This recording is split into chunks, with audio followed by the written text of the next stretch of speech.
Happy, Frank.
we also did a lot of specific radar measurements.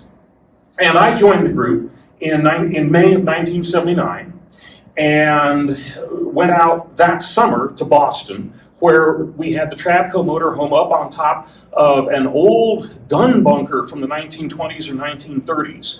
The guns had long since been removed. They were supposed to defend Boston from invaders who never appeared.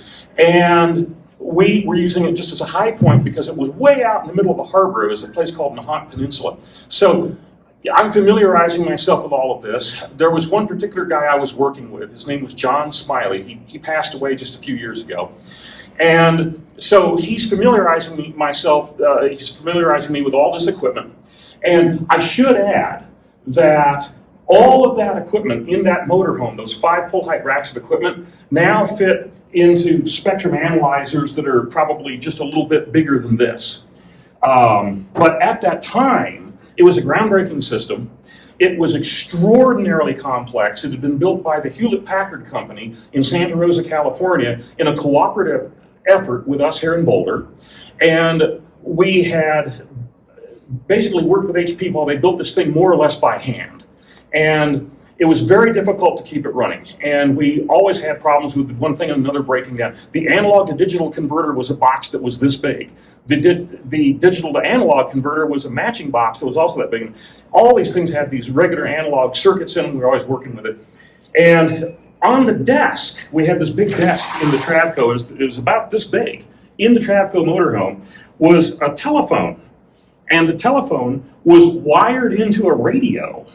And so I said, what's with the phone wired into the radio? And the guy I was working with, his name was John Smiley. Again, he said, oh, yeah, that's a radio telephone system. We can use it to make phone calls. I said, really? He said, yeah, you pick up the handset and you activate the radio and you get in touch with a remote operator on a radio base station on the other end, and you identify yourself and you tell them what phone number you're going to call, and they patch you into the landlines and all that. And I said, wow. So, do we make any calls? And he said, oh, no, never do that.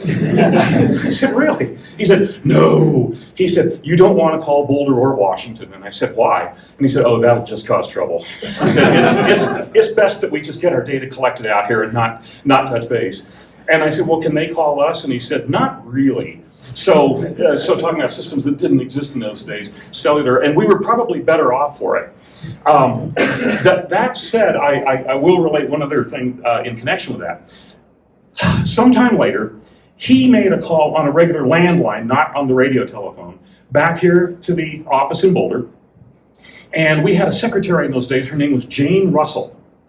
And so he gets her on the phone for whatever reason he was calling, and I don't remember. And she said, Spectrum Division, Jane speaking. That's how she answered it. And he said something to her, and he realized that the connection was sufficiently bad that she didn't really recognize that it was him. So he then adopted a German accent. And he said, yes, we're calling for John Smiley and Frank Sanders. Are they there? And she said, no. And he said, oh, well, where are they? She said, they're on travel. And he said, oh, where? She said, in Boston. And he said, well, I need to get in touch with them. It's rather urgent. Are they going to be calling in? And she said, no, they won't call in. They never call in unless they're in big trouble.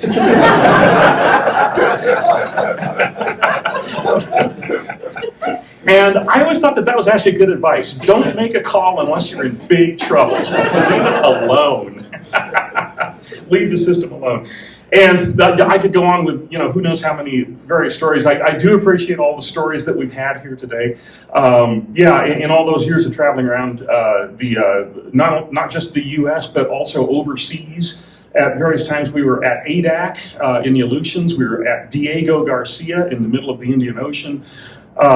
We've been at sites in England, Scotland, etc. Really wonderful, precious memories. But I'm going to say this, too. All things change. The fact that I am now retired is testimony to the fact that all things do change. We often think that how things are today is how things will always be. But really, That's not true at all. How things are today will be transient and will change in a day, a week, a month, a year, or longer. So for better and for worse, I would say always remember everything changes. Try to take advantage of opportunities, when they come along, even if it looks like a crisis. Oftentimes, you can get something good out of it. And one other thing. Whatever you do, if you can possibly see your way clear to get it published, get it published. There is no substitute for recording what you did in the form of some kind of a publication. And even if you can only get a YouTube video out of it. Personally, I have often gone back to things that I did years ago and read the publication we put out to refresh my own memory on, oh, that's right, that's what we did. So do try to always publish what you're doing. It's a lasting impact. It shows everybody else what not just what you did, but what ITS and OSM and NTIA have done. It is powerful ammunition that you can always use to show the outside world what the value is of the laboratory, especially to people who habitually for the last 45 years have basically said, what does that lab in Boulder even do? What are they there for? Well, go back. We can go back through and we'll show you. So, so it's just always been an honor to be a member of the team here, be able to get things published. I want to emphasize that anything and everything that I ever have done has been as a result of having been a member of the team here. ITS, OSM, NTIA, as a team. I know it doesn't always seem like that. Someone's like, I hate so-and-so so much, goddamn. But really, actually, but in the big picture, we're not large, we're small. We are a team, we need to be a team. So always remember to be cohesive with each other, back up your managers like David and Coop. Give them all the support you can. They're doing everything they can to help you and help us to support our mission and our role in the national picture for spectrum engineering and so forth and so on. Again, when you're at the end of the day and you've had that great trip, you've done the adventure, you've taken the lab data, whatever, get in there and publish. Work with Lily Segre and Liz Mannis and get it written up before you forget what you did. Get it written up while you still can. And really, that's about all I've got, I think. I know that we're going to segue here to other things, but...